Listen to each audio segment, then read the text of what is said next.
د بلخ ملي تلویزیون قدرمنو لیدونکو سلامونه، ستړي مشئ. زه شمس الله هیلمن مو د دې ساعت خبرونو ته هرکلی کوم. د افغانستان د اسلامي امارت د رئیس الوزراء اقتصادي مرستیال ملا عبدالغني برادر او اداري مرستیال عبدالسلام حنفي د یو رسمي سفر په ترڅ کې بلخ ولایت ته رارسېدلي دي چې د دغه سفر اصلي موخه د قوشتېپې کانال د کار له بهیر څخه لیدنه او څارنه یاده شوې ده.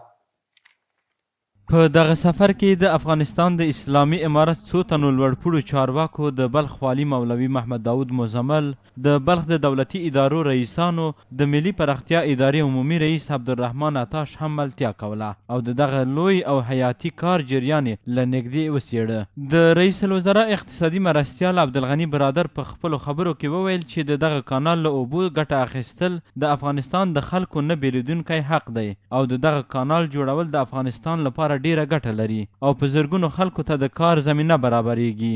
نوموړي د یاد کانال مسؤلینو ته دنده وسپارله چې د دې کانال د جوړولو چارې په اساسي او دقیق ډول ترسره کړي. موږ د دې پروژې لپاره 100% اطمینان ورکړی دی، انشاءالله چې دا پروژه به سطح رسیږي. دغه راز د رئیس الوزراء اداري مرستیال مولوي عبدالسلام حنفي وویل چې د اسلامي امارت حکومت هڅه کوي چې دغه پروژه په سمه او اساسي توګه د هیوادوالو لپاره عملی کړي.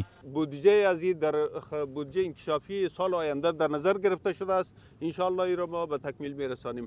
د ملي پراختیا شرکت عمومي رئیس عبدالرحمن عطاش له مسؤلینو سره ژمنه وکړه چې د دغې حیاتي پروژې کار به په دقیق او اساسي ډول بشپړ کړي او له هیڅ ډول هلو ځلو څخه به دریغ ونه کړي او تر ټاکلي وخت مخکې به دغه پروژه بشپړه کړي. ښاغلي عطاش زیاته کړه چې د دغه شرکت ټول کارکوونکي افغانان دي.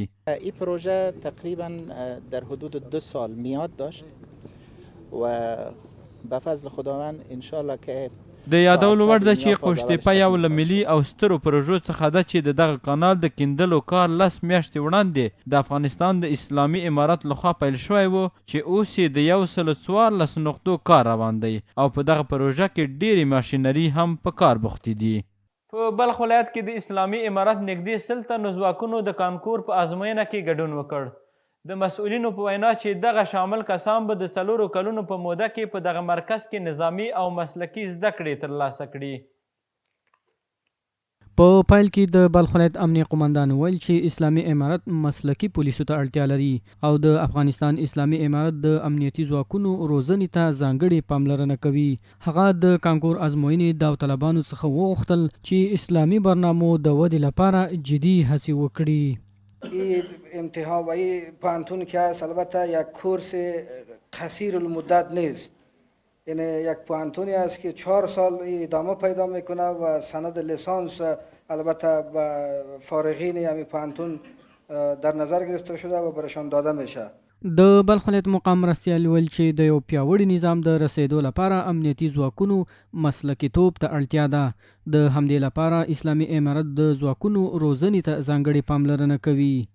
اصل اساسی مهم در دنیا انسان زندگانی میکنه، از همه مقصد اعلی مهمتر ای بوده که انسان الله را بشناسه، خدا به الله تسلیم بکنه، خدا به تماما فرامین الله تعالی آماده بسازه که تماما فرامین الله تعالی ما کوشش بکنیم که خدا آماده بکنیم و عمل بکنیم. همدارنګه د حمایوي کنډک قومندان په خپلو خبرو کې له امنیتي ځواکونو څخه وغوښتل چې له دغه شته فرصت څخه غوره ګټه پورته کړي. د هیواد د پولیسو اکاډمۍ د ښوونې او روزنې رئیس د ځواکونو په حرفوي او مسلکي کېدو ټینګار وکړ ترڅو د افغانستان اسلامي امارت ځواکونه په نظامی معیارونو برابر شي. په پای کې د بلخ ولایت امنیه قومندانۍ د امنیت امیر په ګډون یو شمېر نور مسؤلانو ته د هغوی د غوره خدمتونو د ترسره کولو په موخه ستاینلیکونه ورکړل شول. د افغانستان د اسلامي امارت د ملي راډیو تلویزیون عمومي رئیس د بلخ ولایت د اطلاعات او فرهنګ له رئیس سره وکتل. په دغه کتنه کې د دواړو لورو لخوا د بلخ ولایت په بېلابېلو فرهنګي مسایلو بحث او د نظر تبادله وشوه. په دې لیدنه کې دواړو خواو په بېلابېلو فرهنګي موضوعاتو خبرې اترې وکړې. د بلخ ولایت اطلاعات او فرهنګ رئیس د اسلامي امارت په واکمنۍ کې په بېلابېلو برخو کې د خپلو ترسره شوو فعالیتونو یادونه وکړه. ویې ویل چې د اطلاع رسونې، فرهنګ، د سیلانیانو د راتګ، ځوانانو ته د ظرفیت جوړونې او په بلخ ولایت کې د رسنیو فعالیتونو په برخه کې ډیر کارونه ترسره کړي. د افغانستان ملي راډیو تلویزیون عمومي رئیس د بلخ ولایت اطلاعات او فرهنګ ریاست فعالیتونه وستایل. ویل چې په بلخ ولایت کې باید د اسلامي برنامو د پرمختګ لپاره لا نور مثبت کارونه وشي.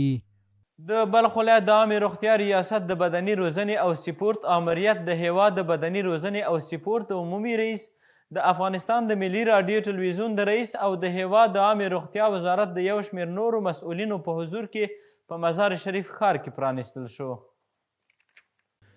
د هیواد د بدني روزنې رئیس وایي چې د عامې روغتیا وزارت په چوکاټ کې د بېلابېلو ورزشي لیکونو د ترسره کولو ترڅنګ اوس دوی توانېدلي چې د بلخ ولایت د عامې روغتیا په ریاست کې د ورزش په برخه کې رسمي څانګه پرانیزي او دغه لړۍ به د هیواد نورو زونونو ته هم وغځوي.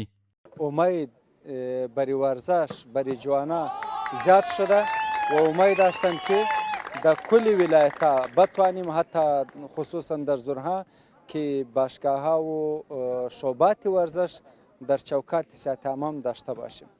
په ورته وخت کې د بلخ ولایت د عامې روغتیا رئیس د ورزش او روغتیا ترمنځ اړیکه اړینه وګڼله او د دغه ولایت د عامې روغتیا ریاست په چوکاټ کې د دغه ورزشي کلب جوړېدل د ورزش په برخه کې یو مهم ګام وباله او د هیواد د بدني روزنې د عمومي ریاست له ملاتړ څخه یې مننه او قدردانی وکړ. و این یک ابتکار بود از ما و همچنان در ضمن که ما دفتر رسمی برای ورزش در صحت عامه ولایت بلخ افتتاح کردیم.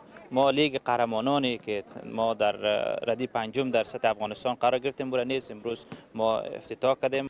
په دې لړ کې د هیواد د سپورت او نورو بنسټونو مسؤلینو د کودبرق د سیمې له ورزشي کلبونو څخه لیدنه وکړه چې د بېلابېلو برخو د ورزشکارانو لخوا یې په ځینې نندارو وړاندې کولو سره تود هرکلی وشو. د بلخ ملي تلویزیون قدرمنو لیدونکو دا د دې مهال خبرونه تر بیا ښې چارې